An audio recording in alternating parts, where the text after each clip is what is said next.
Ok, ce jour dédié pour l'élévation de l'âme de Abigail, Hana Maya Bat Karin Malka Zochran Levracha. Ok, alors on est au milieu du chapitre 4. Le Rav avait donné donc, les moyens de se réveiller pour la prudence, pour ne pas faire de péché. Il y avait trois catégories de gens. Les plus hauts, ceux qui recherchent la perfection, dans une conscience parfaite. Deux, ceux qui sont moins que ceux-là. Et là, comment ils vont se réveiller? En pensant que dans l'Amaba, il y a différents degrés. Et que ces degrés dépendent de nos actions ici. Et il y en a qui se disent, bon, nous, ça va, pas besoin d'un grand paradis, un petit paradis, ça ira aussi. Et toi, dans ce monde ici, déjà, tu supportes quand un petit devient plus grand que toi, tu supportes pas. Et ça, dans les valeurs qui n'ont pas de valeur. Alors, dans le monde éternel, où les valeurs sont les valeurs authentiques, à plus forte raison. Et ces gens-là n'auraient pas agi ainsi s'ils se seraient rendus compte que le monde ici est très passager, qu'après on rentre dans un monde éternel. V'haïnu, on commence au paragraphe V'haïnu, c'est-à-dire, tout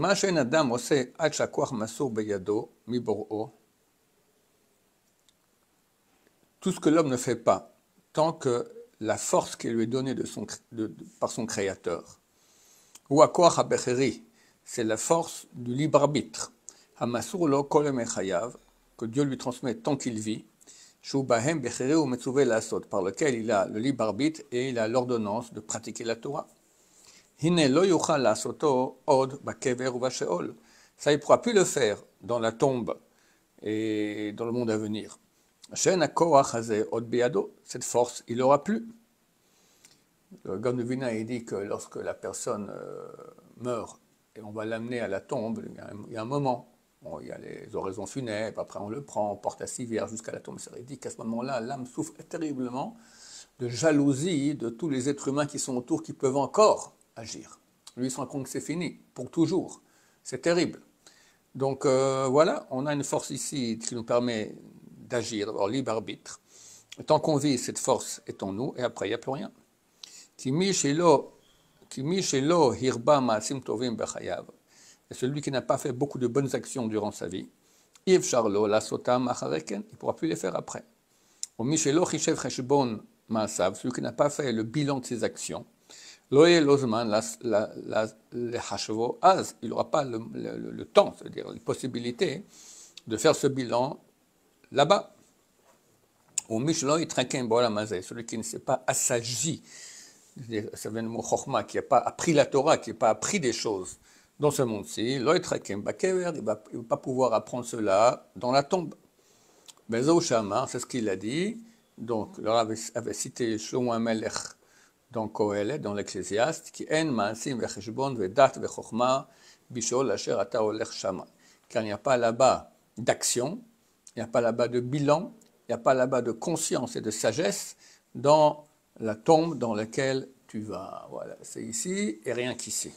Ça fait peur, hein. Il faut vraiment le Rav Steinman, quand on quitte Jérusalem, alors on passe, il y a quelques collines avec les cimetières, on voit des centaines, milliers de tombes, d'accord. Rav Steinman, une fois après Jérusalem, quand on l'a sorti, il est venu silencieux pendant 10 minutes comme ça. Qu'est-ce qui se passait? Il n'avait pas vu. Il voyait les tombes, il voyait cela, il comprenait que voilà, ça le réveillait, qu'il faut profiter de chaque seconde qu'on vit. Donc avec cela, on a fini la deuxième catégorie des gens.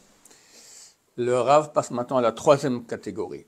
Mais, la chose qui va réveiller toute la multitude. Concerne le mérite, la récompense et la sanction eux-mêmes. Quand on verra les profondeurs de la din, de la justice, à quel point elle descend, elle est grande, quoi, la profondeur très grande. Asher Behemet, car en réalité, Raoul Izdazeya ou Lidchared Tamid, il y a lieu d'être bouleversé et plein de crainte, toujours. Kimi Ya'amod Beyom Adin, car qui pourra se tenir le jour du jugement? Ou Mitzidak Lifnei Bor'o, et qui pourra dire qu'il a raison devant son créateur. Ba'asher hashkafato medagdeket al kol davar katon o gadol, dont l'observation donc du créateur elle est pointilleuse sur chaque petit détail, grand, petit ou grand. Et comme ça on dit nos sages de mémoire bénie, au Magid l'Adam Maseho. Dieu dit à l'homme sa discussion, c'est ce qu'il a parlé. Même une discussion légère entre un homme et son mari. Des choses, on va dire que on parle de comment dire cela, de relations, de choses légères quoi, entre l'homme et son mari. On pourrait croire que c'est tout à fait légitime. Alors c'est légitime quand c'est le moment, mais quand c'est pas comme ça, pour s'amuser, etc., rêver, etc., c'est pas légitime du tout. Magadim lo l'adam beshatadin, on lui dit ça à l'homme au moment du jugement. Od amrou, encore ils ont dit. Utsviva nis'ara meod, autour de lui, nis'ara meod, littéralement c'est très tempétueux. Mais nis'ara, ça veut du mot se'ar, qui signifie cheveux. Mais la maître, cela enseigne, que Dieu est pointilleux avec ses chassidim, avec les gens qui sont pieux avec lui, comme l'épaisseur d'un cheveu. Abraham, ou Abraham Ahuv lekono, c'est Abraham qui est aimé par son créateur. Ashakluv Amar Alav, au point où il est écrit à son propos, Abraham Oavi, Abraham mon amant. C'est la seule personne au monde sur laquelle il est écrit une chose pareille. Lopalat minadin, il n'a pas pu échapper la justice céleste, mipnei dvarim kalim shelo digdek bahem, à cause de choses légères auxquelles il n'a pas fait attention. Al-Shamar, par le fait qu'il ait dit, Bama Eda, comment je saurais? Amar l'Akadosh Baruch Hu chayecha, yado ateda kiger izaracha. Il avait demandé comment il saura que cette terre lui appartiendra. Dieu lui a dit, il dit, mais comment je saurais? Alors Dieu lui a dit, tu sauras, car ta descendance sera étrangère dans un pays. Avec le fait qu'il a conclu une alliance avec Avimelech, sans que Dieu lui ait ordonné cela. Dieu lui a dit, je te jure que je ferai attendre la joie de tes enfants 7 générations. Yaakov, al shechara apo be'Rachel, par le fait qu'il s'est mis en colère contre Rachel. Shamralo, elle lui a dit, avali banim, donne-moi des enfants. Elle était stérile. Amrou ba midrash, alors lui s'est énervé, quoi. Il a dit, quoi, je suis Dieu pour te donner des enfants. Ils ont dit dans le Midrash, Zéléchon en citation, Amar l'Akadosh Baruch Hu, Dieu lui a dit, Kachonim metermerokot, comme ça on répond aux femmes qui sont dans un désarroi, très bien. Chayecha, je te jure, Shebanecha omdim lifne bena, que tes enfants se tiendront debout devant son fils. Pour finir, Rachel, elle a eu Yosef, et tous les enfants sont trouvés devant lui. Il ne savait pas que c'était Yosef en tant que le vice-roi d'Égypte. Ou le fils Nathan et Dina Bateva, par le fait qu'il ait mis Dina dans une boîte pour que Esav ne la prenne pas. Bien que son intention était certainement bonne. Mais par le fait qu'il a quand même empêché un chesed, une bonté de son frère. Quel frère on parle? Esav Aracha. Amouba Midrash, il est dit dans le Midrash, Amar l'Akadosh, Dieu lui a dit, la masse mereu chased. Celui qui empêche son prochain d'avoir du chesed, de la bonté, de lui faire de la bonté. L'obligation à la siya le mahoul, tu n'as pas voulu la marier à quelqu'un de circoncis, elle sera mariée à un incirconcis, donc Shrem ben Hamor va la prendre et va la violer. L'obligation à la siya derech eter, tu n'as pas voulu la marier de façon autorisée, elle est mariée de façon interdite.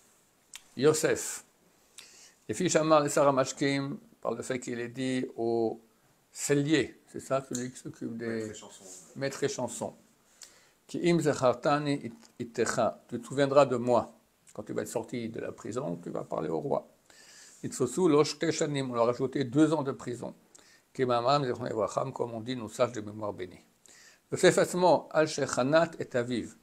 Yosef lui-même, par le fait qu'il ait momifié son père, Bereshuto shel makom, sans qu'il ait reçu l'autorisation de Dieu, Olefi sheshama avdecha avinu v'shatak, ou par le fait qu'il a entendu que ses frères ont dit, ton serviteur, notre père, qui était aussi le père à lui, et il s'est tu, les marques dit, chacun d'après des avis différents, mais cela a provoqué qu'il est mort avant tous les frères. Le premier de tous les frères à être mort, c'est lui.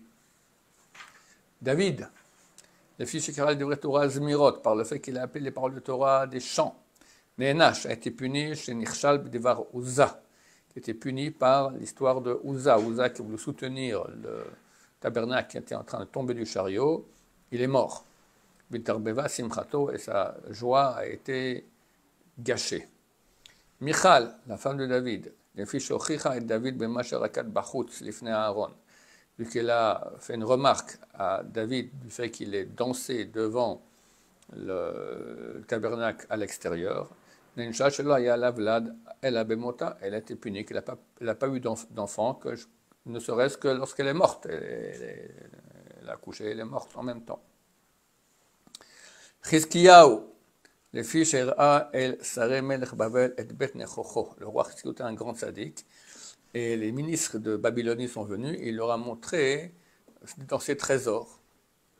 Nigzar al-Banav liyot sarissim be'echal Melech Bavel. Il a été décrété que ses enfants seraient des eunuques dans le palais du roi de Babylonie.